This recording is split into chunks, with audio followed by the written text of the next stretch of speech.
한국의 시스템은 전 세계적으로도 많은 감탄을 자아내고 있습니다.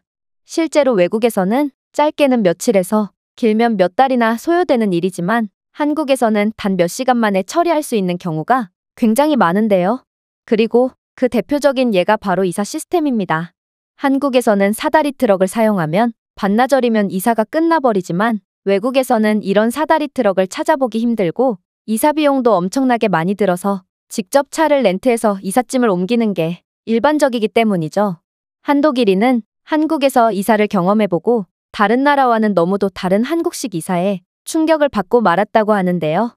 그렇다면 이 외국인이 도대체 무슨 일을 겪었던 것인지 자세한 내용 살펴보도록 하겠습니다. 독일인의 사연입니다. 안녕하세요. 저는 독일인 테오라고 합니다. 저는 어렸을 때부터 다양한 경험을 하는 것을 좋아했고 자연스레 여러 나라에서 일하며 많은 경험을 쌓자는 꿈을 가지게 되었는데요. 그렇게 저는 아시아 마케팅 담당으로 일하게 되었고 현재는 한국으로 장기 파견을 나와 있는 상태입니다. 그런데 저는 최근 한국에서 이사를 경험하게 되었고 이 경험은 제게 엄청난 충격을 안겨줬는데요. 저는 많은 이사 경험이 있지만 이런 나라는 정말 난생 처음 봤기 때문입니다. 일단 저는 고등학생 때 독일에서 이사를 처음 경험했는데요. 아마 이때의 경험은 제가 죽을 때까지 잊을 수 없을 거예요. 왜냐하면 평생 동안 화 한 번 안 내셨던 저희 부모님께서는 이때 처음으로 화를 내셨거든요. 독일에서 이사를 진행하는 몇 달 동안 부모님은 극도로 예민하셨고 늘 전화로 누군가와 싸우셔서 정말 긴장의 연속이었네요. 그도 그럴 것이 독일을 포함한 유럽에서의 이사는 정말 힘들거든요. 평소 구독하던 스포츠 잡지나 전기회사, 공보험과 은행 등과의 계약을 주소 변경하거나 해지해야 하는데 전화는 또 어찌나 안 받던지 처음 몇 주간 부모님께서는 식사를 하시면서도 늘 전화기를 손에서 놓지 않으셨죠. 그러나 최악이었던 건 역시 인터넷과 TV 서비스 회사였습니다. 가입을 할 때는 그렇게 친절할 수가 없었던 이들 회사는 해지를 하려고 전화하면 귀신같이 전화를 회피했고 부모님은 이들과 통화하기 위해 연차까지 사용하며 하루 종일 전화기만 붙들고 있어야만 했습니다. 또한 분명히 공유기와 랜선을 반납했는데 이들은 장비를 받지 못했다고 발뺌해서 또 몇 주간이나 고함을 치며 싸워야만 했죠. 이때의 악몽 같은 경험은 제게 엄청난 트라우마로 남았고 저는 이사만 생각하면 몸까지 떨릴 지경에 이르렀습니다. 그리고 이런 제 공포심에 쐐기를 박은 사건이 하나 더 있었는데요. 바로 대학까지 마치게 된 제가 아시아 마케팅 업무로 중국으로 1년간 파견을 갔을 때 일어난 일입니다. 저는 중국의 한 지사로 발령났는데 이곳의 전임자에게 업무를 신송받았고 전임자는 곧 중국의 다른 지사로 발령받게 되어서 그의 이삿짐 옮기는 것을 도와주게 되었거든요. 저 또한 그곳에서 며칠 동안 업무를 처리할 것이 있어서 겸사겸사 도와준 것이죠. 그런데 여기서 정말 충격적인 일을 겪게 됩니다. 중국에서는 제대로 된 이삿짐 센터를 찾기 힘들어서 저희는 차량을 직접 렌트해서 짐을 옮기기로 했는데요. 문제는 저희가 차를 대고 짐을 옮기고 있는데 저희가 짐을 옮기느라 잠시 자리를 비운 사이에 중국인들이 짐을 훔쳐가기 시작했거든요. 이들은 저희를 구경하는 척하면서 각종 옷가지나 가방 등을 몰래 훔쳐가지를 않나 심지어 두세 명이 달라붙더니 자신들이 타고 온 경차에 가구를 쑤셔넣고 도망가는 중국인들도 있었습니다. 경차라서 가구가 완전히 들어가지도 않았는데 그들은 개의치 않고 그냥 훔쳐가더라고요. 이런 중국인들의 처참한 시민의식에 혀를 내두른 저희는 어쩔 수 없이 저는 차 안에서 짐을 지키고 전임자는 혼자서 짐을 옮겨야 했기 때문에 엄청난 시간이 걸리게 되었죠. 그리고 혼자서 옮길 수 없는 몇몇 가구들은 밤이 되고 중국인들이 갈 때까지 기다리고서야 겨우 옮길 수 있었습니다. 이 사건 이후 이사가 몹시 두려워진 저는 절대로 이사 따위는 하지 않겠다고 다짐했죠. 그러나 얄궂게도 그로부터 몇 년이 채 지나기도 전에 제게는 이사를 해야만 하는 상황이 생기고 말았습니다. 1년간의 중국 파견을 마치고 저는 곧장 한국으로 장기 발령이 났는데요. 한국에서 회사 생활을 하던 와중 어렸을 때부터 한국 문화를 동경했던 친동생이 한국으로 유학 오게 되었고 보수적이셨던 부모님께서는 여자 혼자 타국에서 유학 생활을 하는 것이 걱정된다며 돈을 지원해 주시며 동생이 졸업할 때까지 저와 함께 살라고 하셨거든요. 여러 계약 문제 때문에 동생은 한 달 동안 제 좁은 집에서 지냈고 한 달이 지나고서야 조금 더 넓은 집으로 이사 가게 되었습니다. 저는 이사가 몹시 두려웠고 어디서부터 시작해야 할지도 몰랐습니다. 하지만 여동생 앞에서 서투른 모습을 보여주기는 싫더라고요. 그래서 마치 이사를 잘 아는 척 그냥 보이는 곳 아무데나 전화를 걸어서 계약을 하게 되었는데요. 저는 직원에게 이사를 하기 위해 어떤 것을 준비해야 하는지 물었는데 한국인 직원은 당연하다는 듯 아무것도 준비할 필요가 없다고 말해서 당황했습니다. 그리고 독일에서의 경험이 떠올라 불안해지기도 했는데요.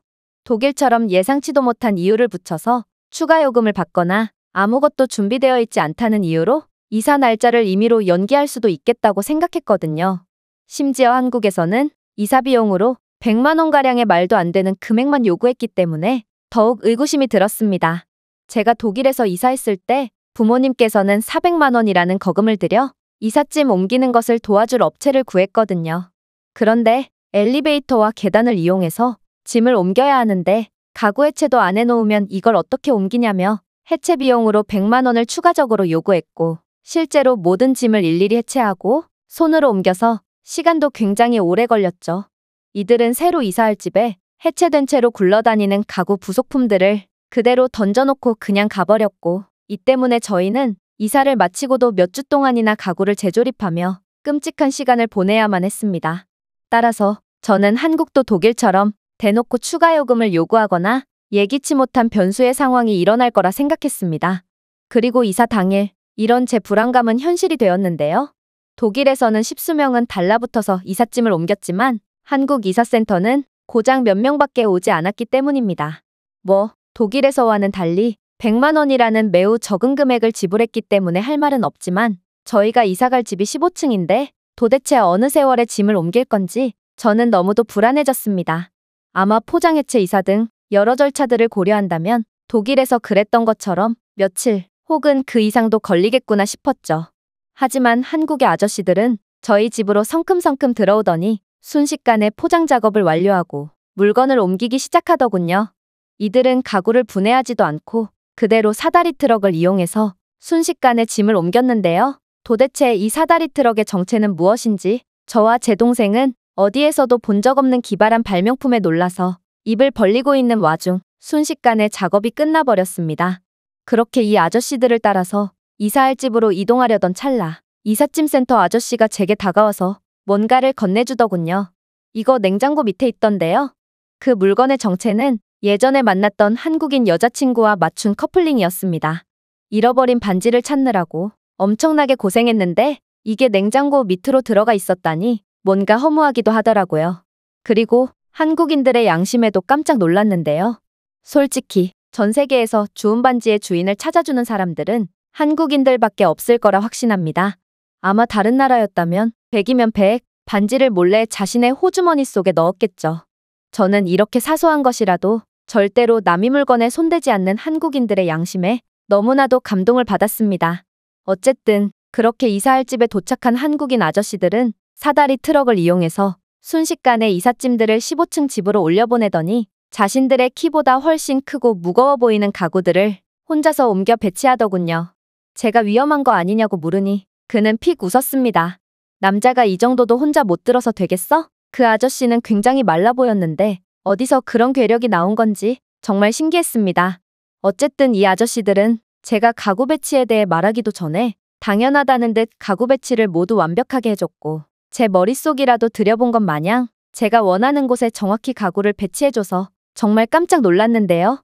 그렇게 반나절도 안 돼서 모든 작업을 처리해준 아저씨들은 뒷정리까지 전부 완료한 후 쿨하게 떠나버렸고 저는 이런 한국의 포장이사 모습이 정말 보고도 믿기지가 않았습니다. 독일에서는 며칠이나 걸리고 중국에서는 자신이 가진 짐의 절반은 잃어버려야 하는 작업이지만 한국에서는 반나절도 안 돼서 빠르고 정확하게 모든 일을 끝마칠 수 있었거든요. 한국인들은 제게 이런 기적을 보여준 것도 모자라 제가 이사를 했다는 소식을 들은 제 직장 동료들은 인터넷 설치 등의 작업을 마치 자신들의 일처럼 도와줬고 저는 그렇게 아무런 고생을 하지 않고도 손쉽게 이사를 마무리할 수 있었습니다. 유일한 문제는 저희 집에 집들이를 방문한 회사 동료들이 생필품들을 너무 많이 주고 가서 짐 때문에 베란다를 쓸 수가 없게 되었다는 건데 특히 휴지는 향후 몇 년은 구매하지 않아도 될 정도로 많이 받아버렸습니다. 독일과 중국에서 이사는 재앙 그 자체였지만 한국에서는 이사가 뭔가 축제 같다는 느낌을 받았습니다. 이런 놀라운 이사 시스템과 문화야말로 한국의 빠르고 완벽한 일처리와 정 많고 친절한 사람들을 잘 보여주지 않나 싶네요. 이 외국인의 글은 여기까지입니다. 한국에서 이사를 경험하고 충격을 받았던 독일인의 사연이었습니다. 제가 준비해온 내용은 여기까지입니다. 끝까지 시청해주셔서 진심으로 감사드리며 여러분들의 구독과 좋아요, 알림 설정은 영상 제작에 큰 힘이 됩니다. 이상 세모튜브였습니다.